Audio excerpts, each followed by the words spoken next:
রাধে রাধে বন্ধুরা, কেমন আছো সবাই? আশা করি সবাই খুব ভালো আছো। শেষ দিনে মায়াপুরের গঙ্গার ঘাটে ঘটে গেল এক বিশেষ ঘটনা। ঠিক কি ঘটেছিল সেদিন, আর দিনটাই বা শেষ দিন কেন বলছি, সে সব কিছুই থাকছে আজকের ভিডিও। এছাড়াও এদিন আমরা বন্ধুরা মিলে খুব মজা করেছিলাম। চলো ঘুরে দেখি মায়ায় ঘেরা মায়াপুর।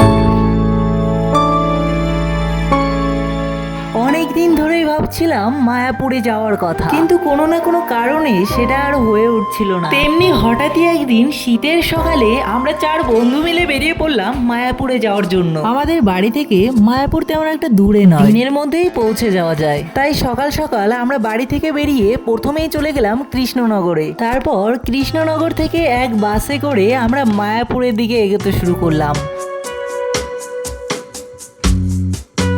বাসে করে যাওয়ার সময় দুপাশে সুন্দর দৃশ্য দেখতে দেখতে কখন যে মায়াপুরে ঢুকে পড়েছি বুঝতেই পারিনি। এরপর বাস থেকে নেমে সকালে কিছু হালকা খাবার খেয়ে আমরা বেরিয়ে পড়লাম রুম খোঁজার জন্য।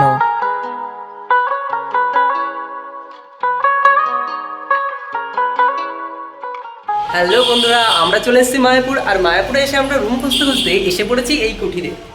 অনেকগুলো রুম দেখার পরে আমাদের এই রুমটা পছন্দ হলো, তাই আমরা এটাই বুক করে নিলাম। এদিকে আমরা রুম খুঁজতে খুঁজতে সবাই প্রায় ক্লান্ত হয়ে গেছে, তাই কিছুক্ষণ রেস্ট নিয়ে একটু পরেই বেরোবো মন্দিরে যাওয়ার জন্য। এখানে জানলার ভিউটা যদি দেখায়, খুব সুন্দর একটা ভিউ পাওয়া যাবে এখান থেকে।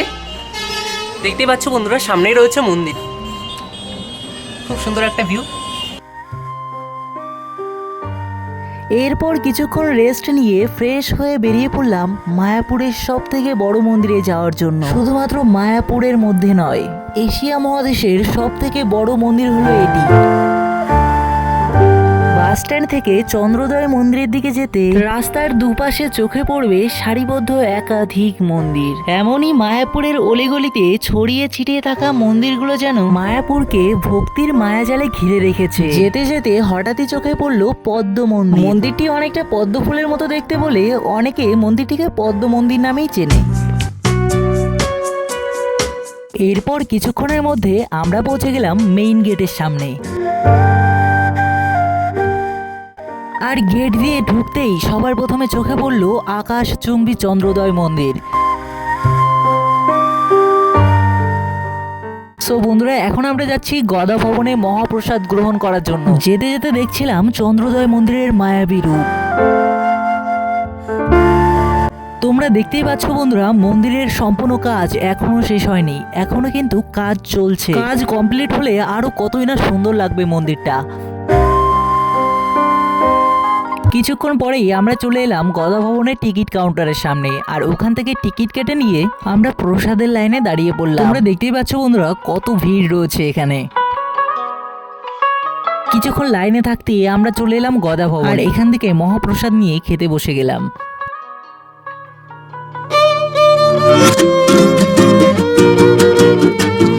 সো বন্ধুরা, এখন আমরা যাচ্ছি গোশালার দিকে, আর ওখানে গিয়ে আমরা কি কি করলাম সে সব কিছুই শেয়ার করব। সো বন্ধুরা, ভিডিওটা স্কিপ না করে সম্পূর্ণ দেখতে থাকো।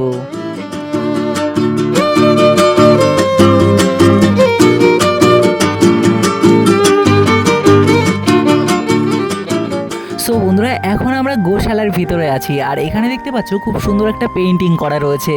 চলো বন্ধুরা, গোশালার আরো ভিতরে যাওয়া যাক, যেখানে রয়েছে অনেকগুলো গাভী।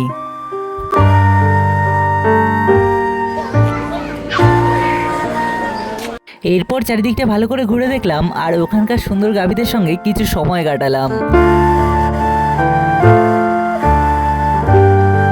কিছুক্ষণ ওখানে থেকে আমরা আবার চলে এলাম চন্দ্রোদয় মন্দিরের সামনে, যেখানে ভক্তবৃন্দরা একসঙ্গে কৃষ্ণ নাম করছিল।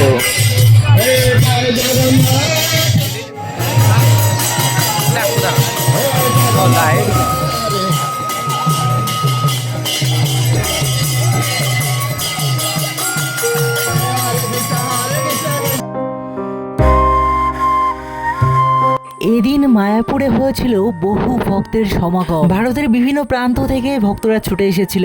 এছাড়াও তো রয়েছে বিদেশি ভক্তগণ, যারা ভক্তির টানে ছুটে এসেছিল মায়াপুরে। এরপর আমরা চলে এলাম গঙ্গার ঘাটে। গঙ্গার ঘাটে যাওয়ার পর ওখানের একটা দোকান থেকে আমি একটা ফুলের মালা কিনে নিলাম, কারণ মা আমাকে বলেছিল একটি ফুলের মালা গঙ্গা মাতার উদ্দেশ্যে অর্পণ করতে। এরপর আমি মালাটি ভক্তির সঙ্গে জলে অর্পণ করলাম। চলো বন্ধুরা এখন দেখে নি মায়াপুরের গঙ্গার ঘাটে এদিন কি বিরল ঘটনা ঘটেছিল।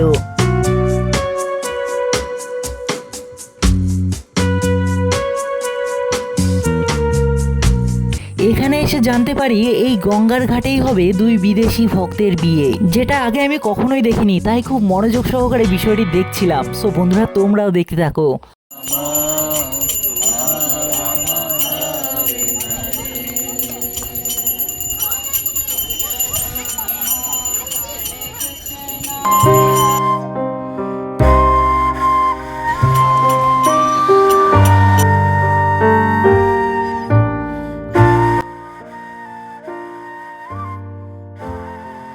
তোমরা দেখতেই পাচ্ছ বন্ধুরা হিন্দু বিয়ের সমস্ত কিছুই প্রস্তুত করা হচ্ছে। So বন্ধুরা তোমরা দেখতেই পাচ্ছ কতটা ভক্তি সহকারে তারা কাজগুলো করছে।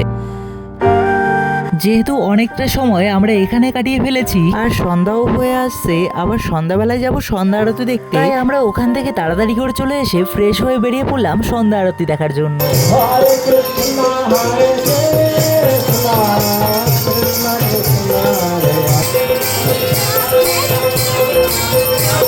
সন্ধ্যা নামতেই মায়াপুরের চারিদিকে শুরু হয়েছে ভক্তদের হরিনাম সংকীর্তন। চারিদিকে আকাশে বাতাসে বইছে কৃষ্ণ নাম। সত্যি কথা বলতে মনের সব ক্লান্তি যেন দূর হয়ে গেল এক নিমেষে।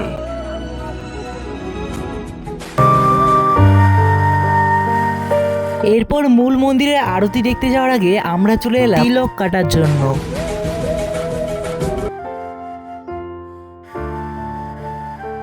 তিলক কাটা হয়ে গেলে আমরা সবাই বেরিয়ে পড়লাম মন্দিরে যাওয়ার জন্য। সো বন্ধুরা তোমরা তো অনেকেই জানো মন্দিরের মধ্যে ফোন নিয়ে ঢুকতে দেয় না, তাই বাইরে থেকে যেটুকু পারলাম সেটুকুই তোমাদের সামনে তুলে ধরলাম। এদিন মন্দির প্রাঙ্গণে হচ্ছিল গীতা মেলা, আর মেলাটিকে তোমরা দেখতেই পাচ্ছ কত সুন্দর করে আলোক সজ্জায় সজ্জিত করা হয়েছে।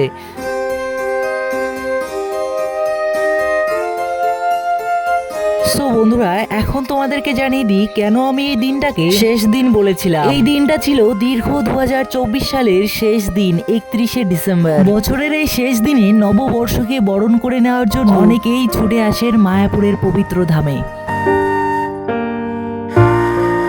সো বন্ধুরা ভিডিওটা অনেকটা দেরিতেই পোস্ট করলাম কিছু বিশেষ কারণবশত। ভিডিওটা তোমাদের কাছে কেমন লাগলো অবশ্যই কমেন্ট করে জানিও। ভালো লাগলে লাইক করে বিভিন্ন ধরনের লং ভ্লগ এবং মিনি ভ্লগ পেতে চ্যানেলটিকে সাবস্ক্রাইব করে আমার পাশেই থেকো। আর বন্ধুরা যারা অলরেডি করে রেখেছো তাদের মন থেকে অনেক ভালোবাসা।